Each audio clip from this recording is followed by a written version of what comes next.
शिव और ध्रुव की तपस्या, ध्रुव का संकल्प। प्राचीन समय की बात है, जब पृथ्वी पर महलों और भव्य नगरों की नहीं, बल्कि प्रकृति की सुंदरता और संतों की तपस्थली का राज था।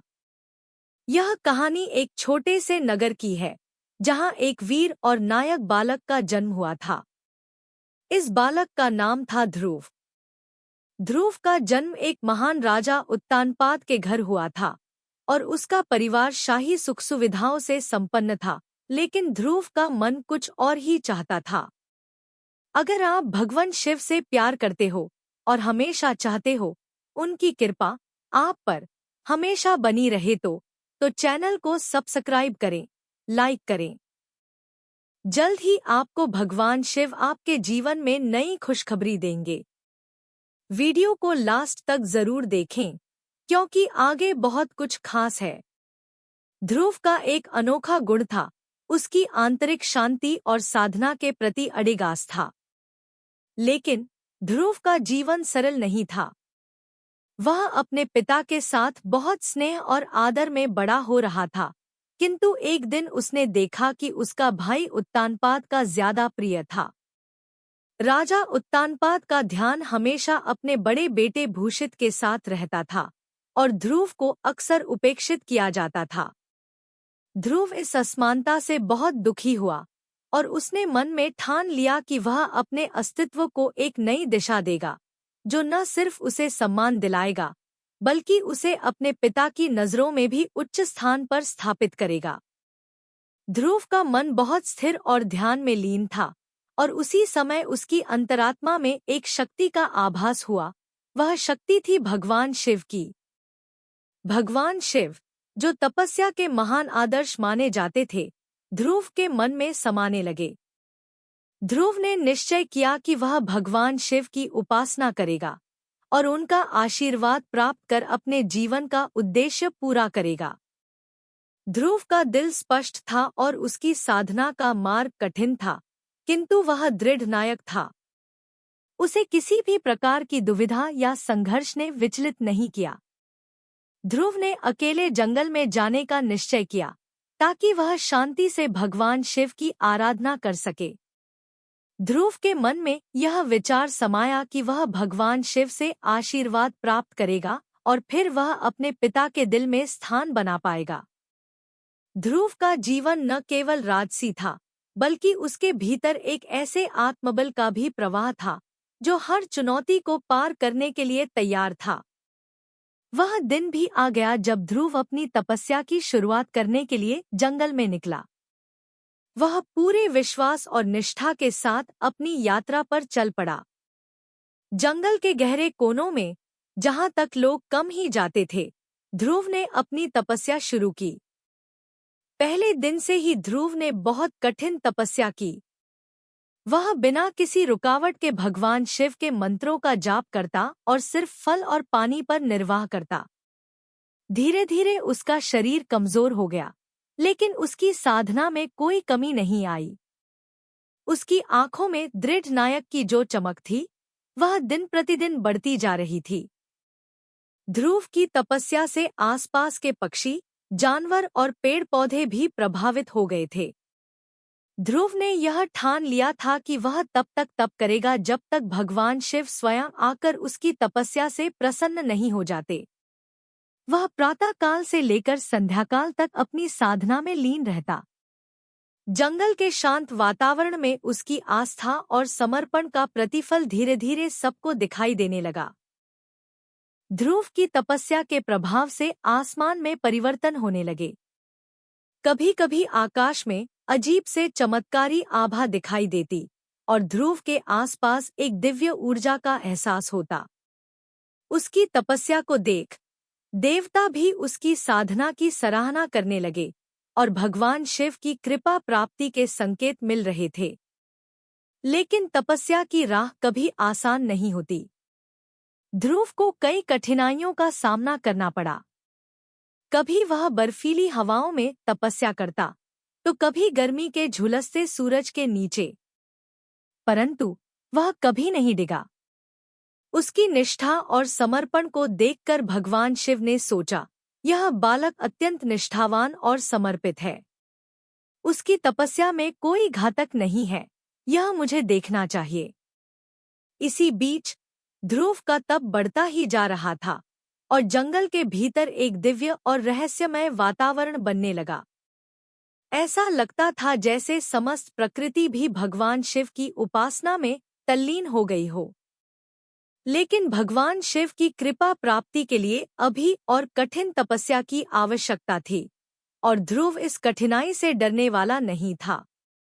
यह कहानी यहीं पर खत्म होती है, लेकिन जैसे ही ध्रुव की तपस्या और कठिन होती गई, भगवान शिव ने भी उसका परीक्षण करने के लिए अपनी शक्ति को प्रकट करने का निश्चय किया। अब भगवान शिव ध्रुव के सामने एक नई परीक्षा देने के लिए तैयार थे। भगवान शिव का दर्शन और आशीर्वाद।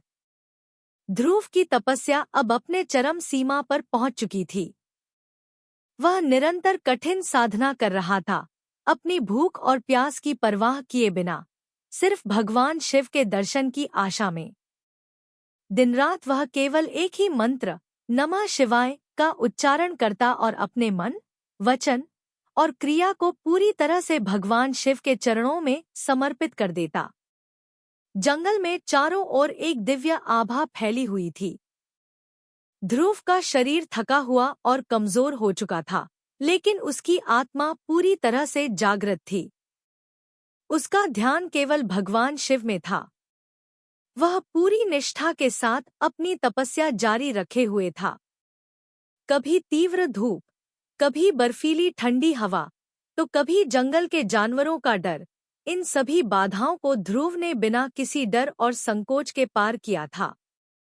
उसका मन केवल एक लक्ष्य पर केंद्रित था, भगवान शिव की कृपा प्राप्त करना। यह स्थिति कई दिनों से चल रही थी। आसमान में बादल एक अजीब तरीके से घने हो गए थे और पूरे जंगल में अजीब सी शांति और खामोशी का वातावरण छा गया था।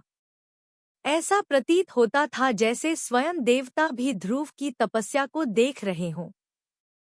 वह एक दिन जंगल के एक बड़े पेड़ के नीचे अपनी साधना में लीन था, जब अचानक आकाश में बिजली कड़की और सब कुछ क्षण भर के लिए प्रकाशमान हो गया।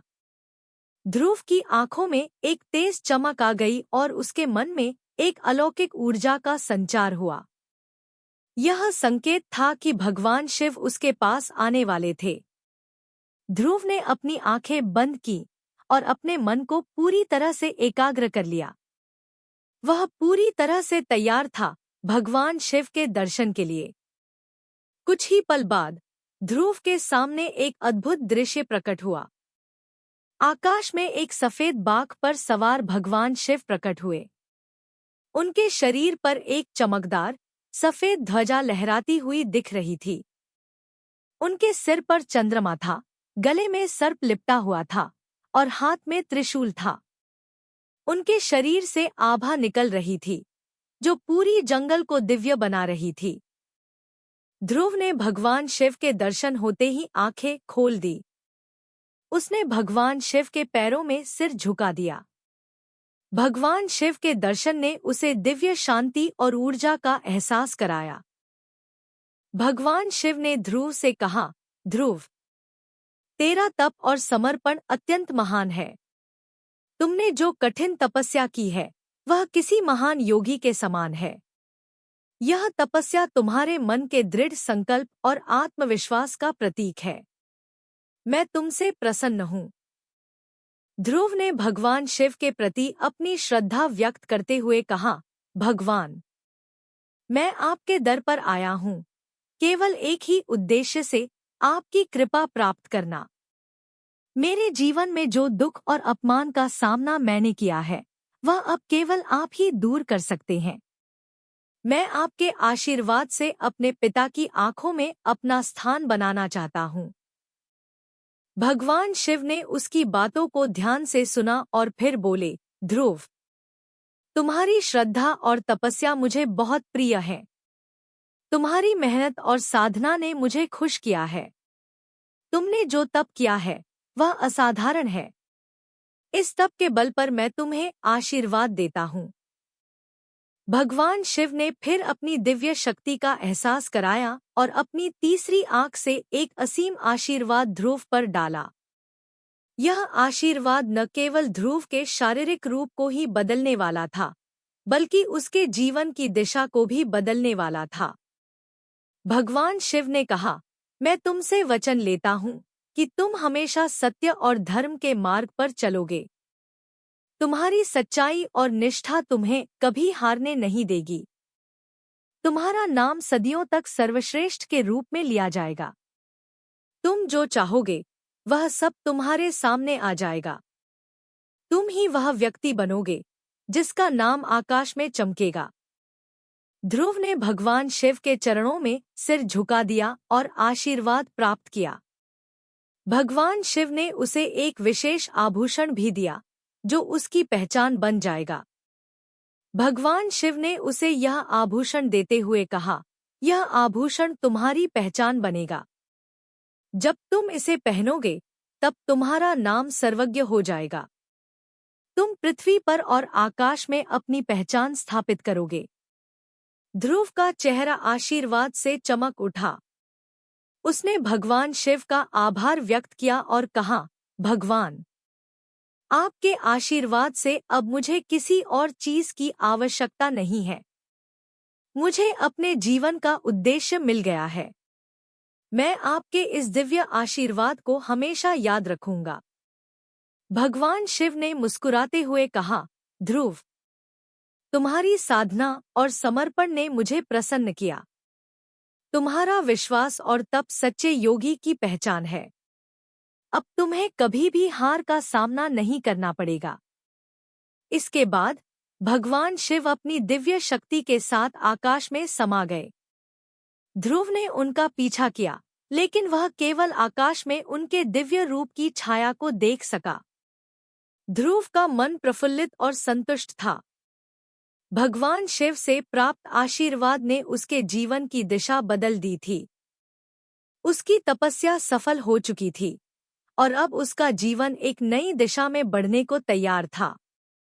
भगवान शिव का आशीर्वाद उसे न केवल महानता की ओर अग्रसर करेगा, बल्कि उसकी श्रद्धा और समर्पण को दुनिया भर में पहचान दिलाएगा।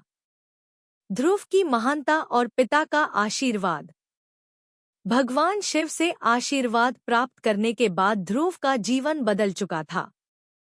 उसने जो कठिन तपस्या की थी वह अब उसकी सफलता की कुंजी बन चुकी थी। भगवान शिव के आशीर्वाद से उसे एक दिव्य आभूषण प्राप्त हुआ था जो उसकी पहचान बन गया था। अब ध्रुव का आत्मविश्वास और आंतरिक शक्ति पहले से कहीं अधिक बढ़ चुकी थी। वह न केवल शारीरिक रूप से सशक्त हुआ था, बल्कि उसकी मानसिक स्थिति भी पूरी तरह से संतुलित और दृढ़ हो चुकी थी। भगवान शिव के आशीर्वाद ने उसे एक अद्वितीय शक्ति दी थी, जो उसे किसी भी कठिनाई से निपटने में सक्षम बना रही थी। ध्रुव ने तय किया कि अब वह अपने पिता राजा उत्तानपाद के पास लौटेगा। वह जानता था कि भगवान शिव के आशीर्वाद के बाद उसकी पहचान पूरी तरह से बदल चुकी थी। उसे अब कोई भी शक्ति या स्थिति कमजोर नहीं कर सकती थी। वह न केवल अपने पिता के दिल में जगह बनाने के लिए वापस लौट रहा था, बल्कि उसने यह भी ठान लिया था कि वह अपनी तपस्या और शक्ति से समस्त संसार को यह दिखाएगा कि आत्मविश्वास, समर्पण और सत्य के रास्ते पर चलने से कोई भी बड़ा उद्देश्य प्राप्त किया जा सकता है। ध्रुव ने वापस लौटने का रास्ता लिया और जंगल से बाहर निकलने के बाद वह अपनी राजधानी की ओर बढ़ने लगा।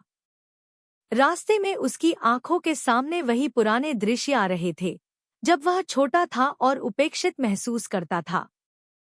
वह सोच रहा था कि अब वह वही ध्रुव नहीं है जो पहले था।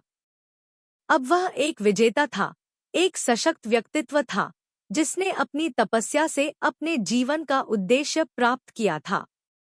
जैसे ही ध्रुव अपने महल के पास पहुंचा, उसने महसूस किया कि उसके भीतर एक नई ऊर्जा का संचार हो चुका था।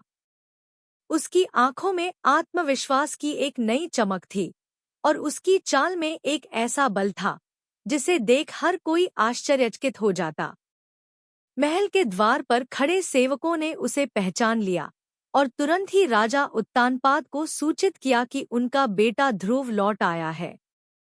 राजा उत्तानपाद ने ध्रुव के आगमन का स्वागत किया, लेकिन उनके मन में एक उलझन थी। उन्हें यह विश्वास नहीं हो पा रहा था कि उनका वह छोटा बेटा, जो पहले उनकी नजरों में उपेक्षित था, अब इतना बदला हुआ और सशक्त हो सकता है। राजा ने सोचा कि यह सब केवल उसकी कल्पना हो सकती है, लेकिन जैसे ही ध्रुव महल के भीतर आया, उसका रूप और व्यक्तित्व देखकर राजा दंग रह गए। ध्रुव का चेहरा शांत था, लेकिन उसमें एक दिव्य आभा थी, जो भगवान शिव के आशीर्वाद का परिणाम थी। राजा उत्तानपाद ने उसे अपनी ओर देखा और कहा, ध्रुव, तुम वापस लौट आए हो, लेकिन तुम्हारी आंखों में वह चमक कहाँ से आई है? तुम्हारा रूप पहले जैसा नहीं रहा। ध्रुव ने अपनी आंखों में अपनी तपस्या की कड़ी मेहनत और भगवान शिव का आशीर्वाद महसूस करते हुए कहा, पिता, मैंने भगवान शिव की कठिन तपस्या की थी। मुझे उनके आशीर्वाद से एक दिव्य आभूषण प्राप्त हुआ है, और अब मैं वही ध्रुव हूँ जो मैंने हमेशा बनने का सपना देखा था। राजा उत्तानपाद ने उसकी बातों को ध्यान से सुना और कहा, तुमने क्या किया है? तुम्हारी तपस्या का परिणाम बहुत ही अद्भुत है। मुझे अब यह महसूस हो रहा है कि तुम मेरी उपेक्षा के योग्य नहीं थे। तुमने मुझे यह दिखा दिया है कि केवल बाहरी रूप से नहीं, बल्कि भीतर से भी महानता आती है। ध्रुव ने शांति से उत्तर दिया, पिता, मैं केवल आपका ध्यान आकर्षित करने के लिए यह सब नहीं कर रहा हूँ। मेरे मन में केवल यह था कि मैं आपकी नज़र में एक स्थान बना सकूं। भगवान शिव के आशीर्वाद से मुझे यह समझ में आया कि आत्मविश्वास और तपस्या से कोई भी लक्ष्य प्राप्त किया जा सकता है। राजा उत्तानपाद ने ध्रुव के सामने सिर झुका लिया और कहा, तुमने मुझे जो शिक्षा दी है, वह मैंने कभी नहीं सोचा था। मैं तुम्हारे प्रयासों को सम्मान देता हूँ। तुम्हारी तपस्या ने मुझे यह एहसास दिलाया कि केवल राजसी सुख सुविधाएं ही नहीं, बल्कि आंतरिक शक्ति और धर्म का पालन भी सबसे बड़ा धन है। राजा ने ध्रुव को अपने पास बुलाया और उसे अपना राज्य सौंपने का प्रस्ताव दिया। उन्होंने कहा, ध्रुव, तुम्हारी शक्ति और समर्पण ने मुझे यह समझा दिया है कि तुम्हारे अंदर एक महान नेता बनने की क्षमता है।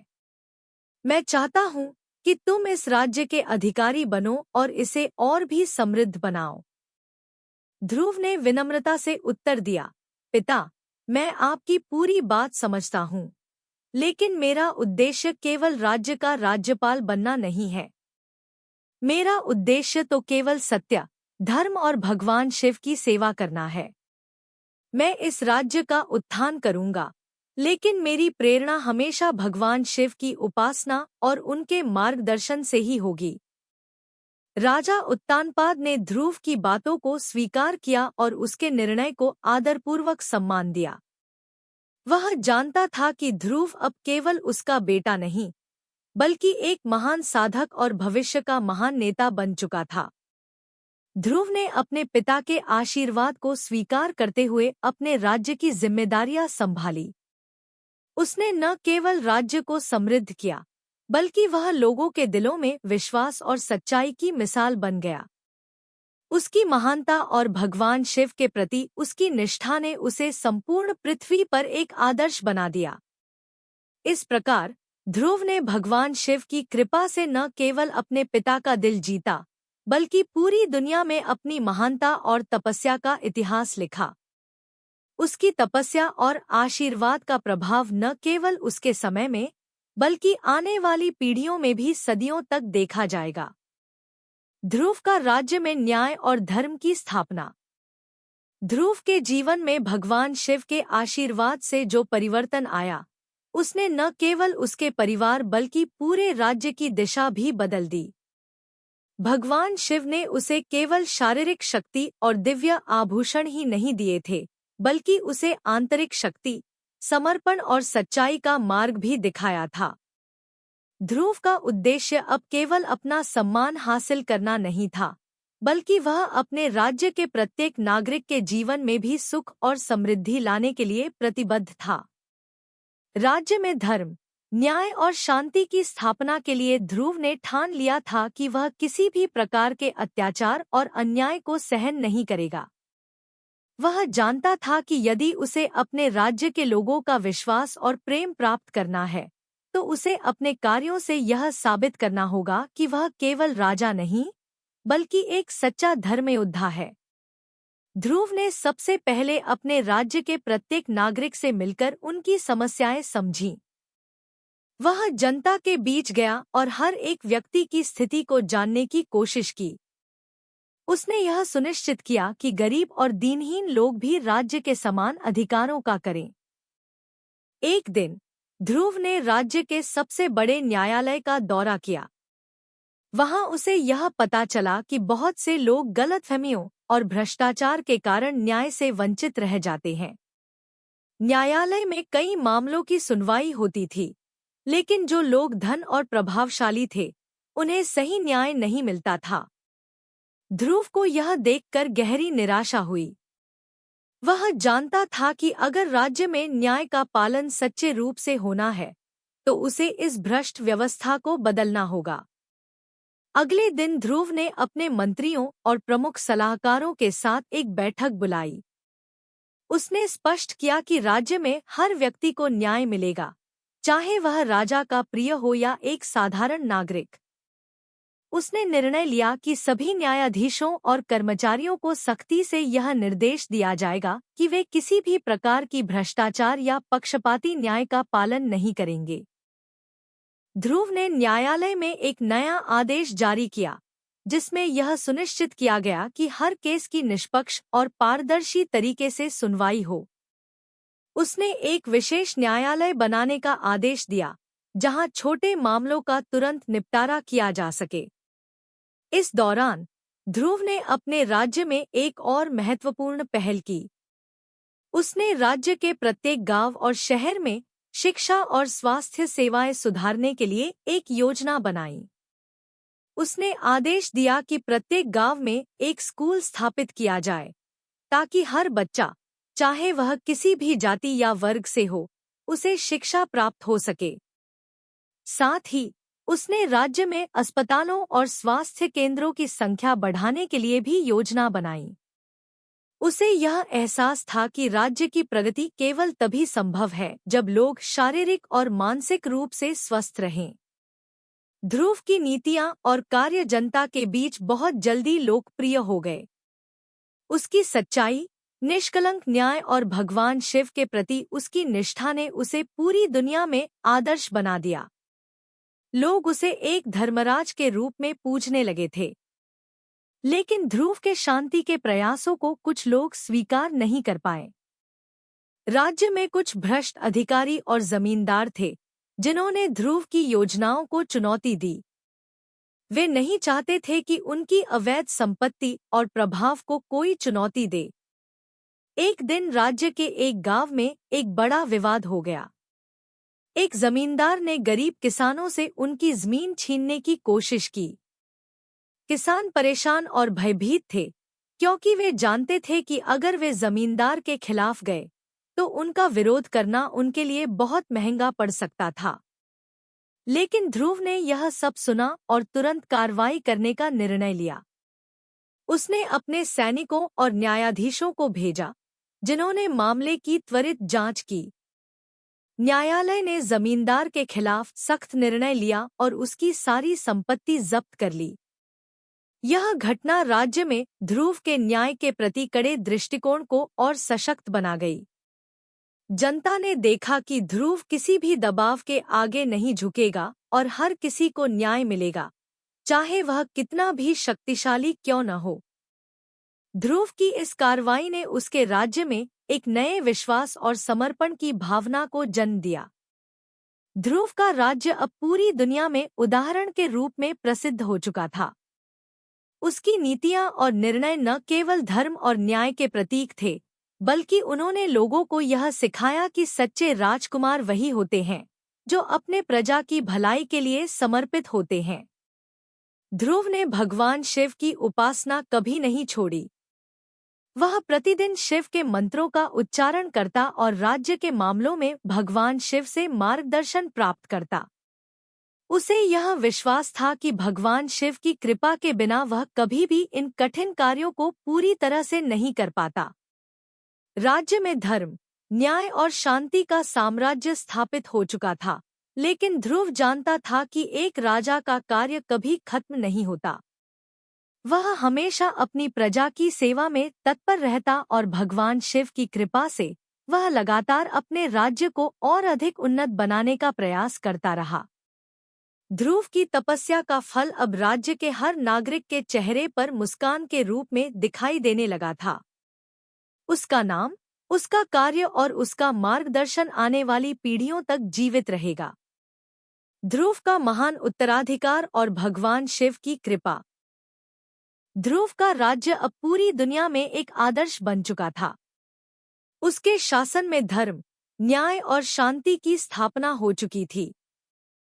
लोग उसकी नीतियों से प्रभावित होकर उसे धर्मराज के रूप में सम्मानित करते थे। राज्य में हर नागरिक को सम्मान और न्याय मिल रहा था और ध्रुव की तपस्या से प्राप्त आशीर्वाद ने उसे एक महान और योग्य शासक बना दिया था। लेकिन अब ध्रुव के सामने एक नई चुनौती थी, अपनी पूरी शक्ति और निष्ठा के साथ अपनी जिम्मेदारियों को निभाना और राज्य को और अधिक समृद्ध बनाना। ध्रुव ने भगवान शिव के आशीर्वाद के बाद जो महान कार्य किए थे, उससे वह केवल राज्य के सबसे योग्य शासक ही नहीं बने, बल्कि एक महान नेता के रूप में भी सामने आए। उनके राज्य में कोई भी भूखा नहीं था, कोई भी दुखी नहीं था और सभी लोग शांति से रहते थे। उसने राज्य के हर एक को समझाया कि केवल बाहरी संघर्ष ही नहीं, बल्कि आंतरिक शांति और सच्चाई से ही समाज में स्थिरता और समृद्धि आ सकती है। लेकिन एक दिन, जब ध्रुव अपने महल के बगीचे में भगवान शिव की पूजा में लीन था, तब अचानक एक संकट आ खड़ा हुआ। राज्य के कुछ पड़ोसी शासक, जो ध्रुव की बढ़ती शक्ति और लोकप्रियता से जलते थे, उन्होंने उसकी ताकत को चुनौती देने का फैसला किया। उन शासकों ने ध्रुव के राज्य के सीमा पर आक्रमण करने की योजना बनाई। उनका मानना था कि ध्रुव के राज्य का फैलाव और उसके प्रभाव से उनका राज्य कमजोर हो जाएगा। यह खबर जैसे ही ध्रुव तक पहुंची, उसने अपने मंत्रियों और सेनापतियों को बुलाया और राज्य की रक्षा के लिए युद्ध की तैयारी करने का आदेश दिया। ध्रुव जानता था कि युद्ध कभी भी अंतिम उपाय नहीं होना चाहिए और भगवान शिव ने उसे हमेशा शांति के रास्ते पर चलने की प्रेरणा दी थी। इसलिए उसने पहले उन शासकों से संवाद करने की कोशिश की ताकि युद्ध टल सके। ध्रुव ने शांतिपूर्ण वार्ता के लिए उनके दूतों को बुलवाया और अपने आदर्शों को समझाया। लेकिन जब यह शासक ध्रुव की प्रस्तावित शांति की दिशा में आगे नहीं बढ़े, तो ध्रुव को यह एहसास हुआ कि अब राज्य की रक्षा के लिए युद्ध आवश्यक हो सकता है। उसने अपनी सेना को तैयार किया और भगवान शिव से मार्गदर्शन प्राप्त करने के बाद युद्ध के लिए निकल पड़ा। ध्रुव की सेना एक दृढ़ नायक के रूप में मैदान में उतरी।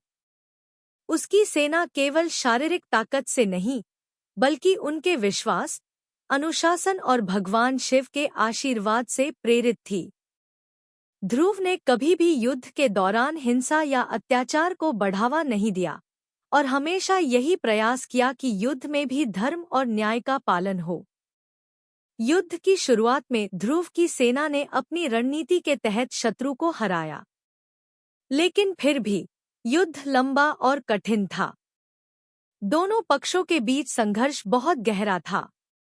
हालांकि ध्रुव ने कभी भी अपने उद्देश्य को भटकने नहीं दिया। वह युद्ध के मैदान में भी भगवान शिव का स्मरण करता और उसे विश्वास था कि भगवान शिव की कृपा से वह अपनी सेना को विजय दिला सकेगा। आखिरकार युद्ध के कई दिनों बाद ध्रुव की सेना ने अपने शत्रु को पराजित कर दिया। लेकिन उसकी जीत केवल शारीरिक युद्ध में नहीं, बल्कि एक महान सिद्धांत के रूप में थी, न्याय और सत्य की जीत। युद्ध के अंत में ध्रुव ने शत्रु पक्ष को अपना हथियार डालने का विकल्प दिया और उनसे शांति की शर्तों पर समझौता किया।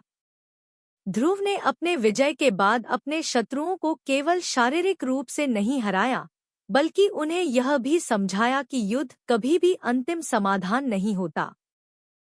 उसने शांति और भाईचारे के रास्ते पर चलने का संदेश दिया।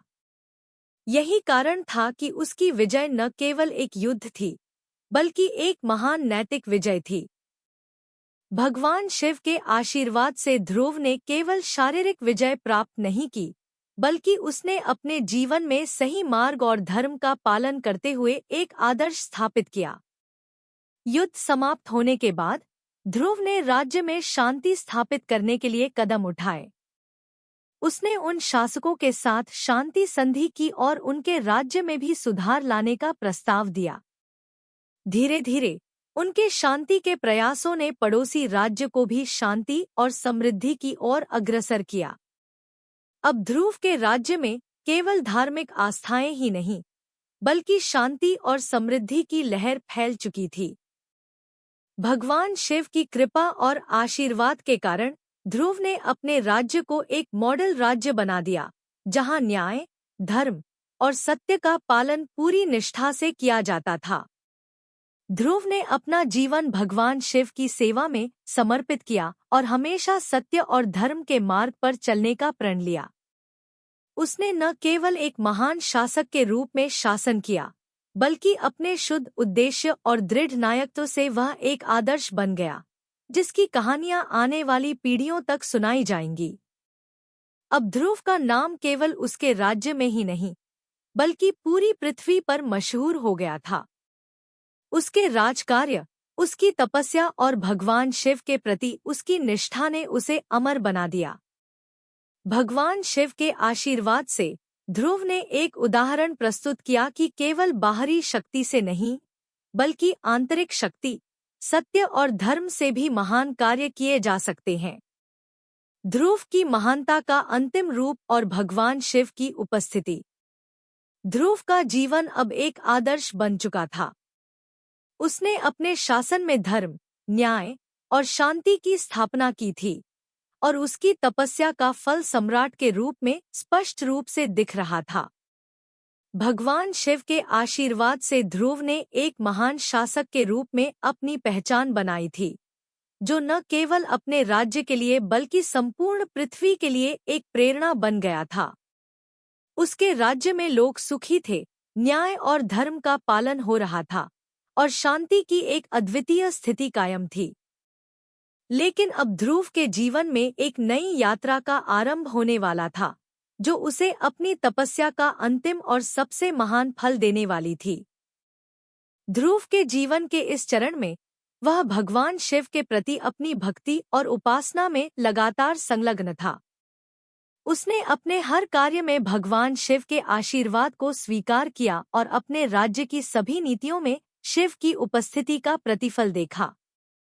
राज्य में प्रजा के बीच उसकी लोकप्रियता और विश्वास अत्यधिक बढ़ चुका था, और वह सभी के दिलों में एक आदर्श बन चुका था। एक दिन ध्रुव ने अपने मंत्री और सेनापति को बुलाकर उन्हें आदेश दिया कि वे किसी भी प्रकार की नई समस्या या चुनौती आने से पहले भगवान शिव की पूजा में समय व्यतीत करें। ध्रुव को यह विश्वास था कि भगवान शिव की कृपा से ही वह हर समस्या का समाधान पा सकता है। ध्रुव का विश्वास और निष्ठा भगवान शिव में इतनी गहरी थी कि उसने एक दिन महल के भीतर भगवान शिव की पूजा अर्चना करने का निर्णय लिया। यह वही दिन था जब भगवान शिव की दिव्य उपस्थिति ने उसकी तपस्या और निष्ठा का सबसे बड़ा पुरस्कार उसे दिया। उस दिन जब ध्रुव महल के गर्भगृह में भगवान शिव की पूजा कर रहा था, तब अचानक वहां एक अद्वितीय दिव्य प्रकाश का उदय हुआ। वह प्रकाश धीरे धीरे बढ़ता गया और फिर भगवान शिव का रूप वहां प्रकट हुआ। भगवान शिव का विशाल और भव्य रूप ध्रुव के सामने प्रकट हुआ, जिससे महल और उसका पूरा वातावरण दिव्य आभा से रोशन हो उठा। भगवान शिव ने ध्रुव से कहा, तुम्हारी तपस्या और निष्ठा ने मुझे अत्यंत प्रसन्न किया है। तुमने जो कुछ भी किया है वह केवल तुम्हारे बल और समर्पण से ही संभव हो पाया है। अब मैं तुम्हें वह आशीर्वाद देने के लिए यहाँ उपस्थित हुआ हूँ जो तुम्हारे द्वारा की गई तपस्या के योग्य है। ध्रुव भगवान शिव के दर्शन से अभिभूत हो गया। उसकी आंखों में आंसू थे, क्योंकि उसने कभी यह नहीं सोचा था कि उसे भगवान शिव की इतनी निकटता प्राप्त होगी। वह भगवान शिव के चरणों में गिर पड़ा और कहा, हे महादेव, आपने मुझे इतना बड़ा आशीर्वाद दिया है, इसके लिए मैं आपकी अनंत कृपा का ऋणी हूँ।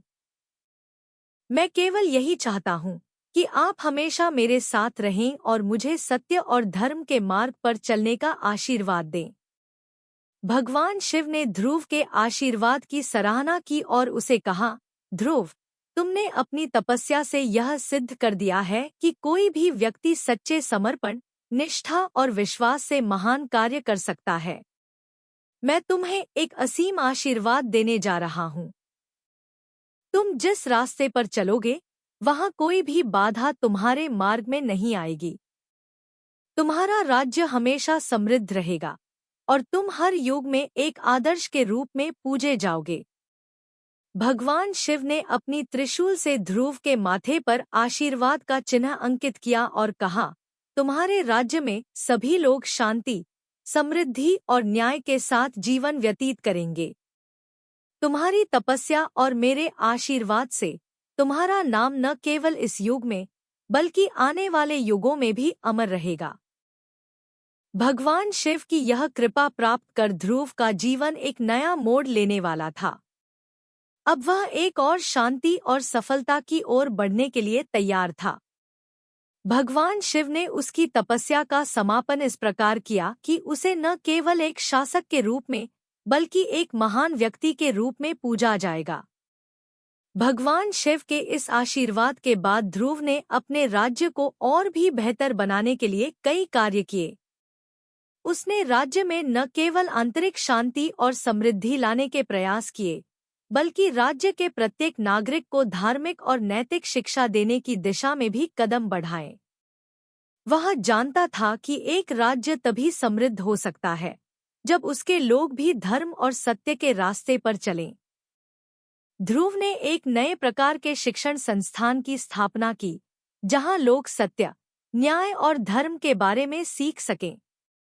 उसने मंदिरों में भगवान शिव की पूजा अर्चना को बढ़ावा दिया और लोगों को यह समझाया कि भगवान शिव की उपासना से केवल आत्मिक शांति नहीं मिलती, बल्कि राज्य की समृद्धि भी सुनिश्चित होती है। ध्रुव ने अपनी पूरी जिंदगी भगवान शिव की उपासना और उनके आदेशों के पालन में समर्पित कर दी। उसकी सत्ता केवल राज्य तक ही सीमित नहीं रही, बल्कि उसने पूरी दुनिया में भगवान शिव के मार्गदर्शन से एक नया आदर्श स्थापित किया। ध्रुव का शासन और उसकी तपस्या का प्रभाव न केवल उसके राज्य पर पड़ा, बल्कि उसकी कथा हर पीढ़ी तक पहुंची। उसे एक महान शासक, एक तपस्वी और एक सच्चे धर्मात्मा के रूप में याद किया गया। भगवान शिव की कृपा से ध्रुव ने अपनी जीवन यात्रा पूरी की और उसकी यह यात्रा एक प्रेरणा बन गई। हर किसी को यह संदेश मिला कि जीवन में सच्चे उद्देश्य की प्राप्ति केवल तपस्या, समर्पण और भगवान के प्रति निष्ठा से ही संभव है। ध्रुव ने यह सिद्ध कर दिया कि जब कोई व्यक्ति अपनी पूरी शक्ति से भगवान की सेवा करता है और धर्म के मार्ग पर चलता है, तो वह न केवल अपनी जीवन की कठिनाइयों को पार करता है, बल्कि वह समाज के लिए भी एक आदर्श बनता है। अगर आपको हमारे वीडियो पसंद आए तो चैनल को सब्सक्राइब जरूर करें, लाइक करें और अपने विचार कमेंट में साझा करें। आपका सपोर्ट हमें और बेहतर कंटेंट बनाने की प्रेरणा देता है। धन्यवाद।